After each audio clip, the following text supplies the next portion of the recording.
নমস্কার বন্ধুরা, আমি বিকাশ। আপনারা দেখছেন তোমার আমার নিউজ। আমরা চলে এলাম আজকে আবার একটি নতুন ভিডিও নিয়ে। जिस रूम में आप बैठते हैं, प्रशांत भाई बैठते हैं या मिसेस चारू मेहता बैठती हैं, इस रूम में कुछ ब्लैक मैजिक करके आर्टिकल्स कुछ फ्लोर के नीचे दबाए गए हैं। খ্যাতনামা হাসপাতালের অন্দরেই কি চলতো কালো জাদুর চর্চা? মুম্বাইয়ের বিখ্যাত লীলাবতী হাসপাতাল থেকে উদ্ধার 8টি কলসি। তাতে রয়েছে মানুষের হাড়গোড়, খুলি এবং আরও অনেক কিছু। 8 इस प्रकार के कलश नीचे से निकले। पूरा ये वीडियोग्राफी की गई, सील किए गए वो आर्टिकल्स।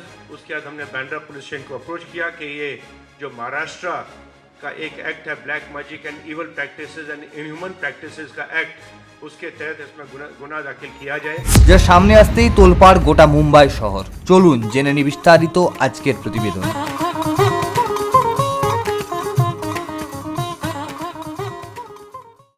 অভিযোগ তুলেছেন লীলাবতী হাসপাতালের বর্তমান ট্রাস্টি প্রশান্ত মেহতা। তার দাবি, হাসপাতালের অফিস কক্ষের নিচে লুকিয়ে রাখা হয়েছিল এই রহস্যময় কলসিগুলো।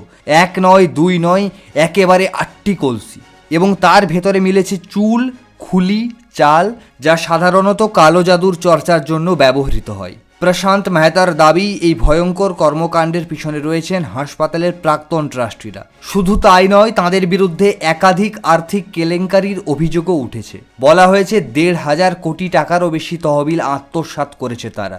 কিন্তু এত বড় অভিযোগের পরেও বান্দ্রা পুলিশ কোনো এফআইআর নিতে চায়নি বলে অভিযোগ করেছে লীলাবতী হাসপাতালের ট্রাস্টিরা। এফআইআর না নেওয়ার জন্য অবশেষে আদালতের দ্বারস্থ হয়েছে লীলাবতী হাসপাতালের বর্তমান ট্রাস্টিরা। আর আদালতের সিদ্ধান্ত, সেটাই তো এখন কোটি টাকার প্রশ্ন। অন্যদিকে প্রাক্তন ট্রাস্টিরা এই সমস্ত অভিযোগ মিথ্যা বলে উড়িয়ে দিয়েছেন। তাদের দাবি, বর্তমান ট্রাস্টিরা অবৈধভাবে ট্রাস্টের নিয়ন্ত্রণ নেওয়ার জন্যই এসব ভিত্তিহীন অভিযোগ করেছেন।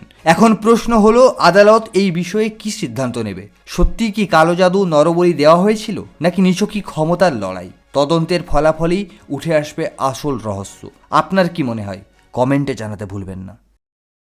মধ্যপ্রাচ্যের উত্তপ্ত পরিস্থিতি, রুশ ইউক্রেন যুদ্ধবিরতির সম্ভাবনা এবং পাকিস্তানে সাম্প্রতিক ট্রেন হাইজ্যাকের আবহেই নয়াদিল্লিতে অনুষ্ঠিত হতে চলেছে গ্লোবাল ইন্টেলিজেন্সের কনফারেন্স। আগামী 16 মার্চ ভারতের জাতীয় নিরাপত্তার উপদেষ্টা অজিত দোভালের সভাপতিত্বে এই কনফারেন্স অনুষ্ঠিত হবে। চলুন জেনে নিই বিস্তারিত আজকের প্রতিবেদনে।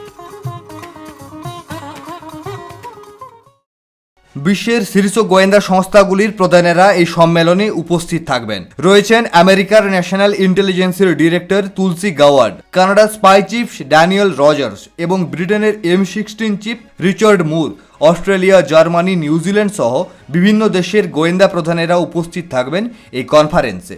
বিশেষ ফোকাসে থাকবে সন্ত্রাসবাদ দমন এবং আন্তর্জাতিক অপরাধ মোকাবিলায় গোয়েন্দা তথ্য আদান প্রদানের গুরুত্ব।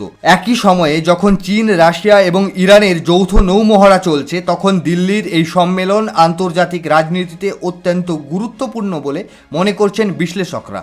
এদিকে ভারতের সঙ্গে সম্পর্ক উন্নতির বার্তা দিয়েছেন কানাডার নতুন প্রধানমন্ত্রী মার্ক কার্নে। কানাডার স্পাই চিফের ভারত সফর দুই দেশের কূটনৈতিক সম্পর্কে নতুন দিগন্ত খুলতে পারে বলে মনে করছেন বিশ্লেষকরা।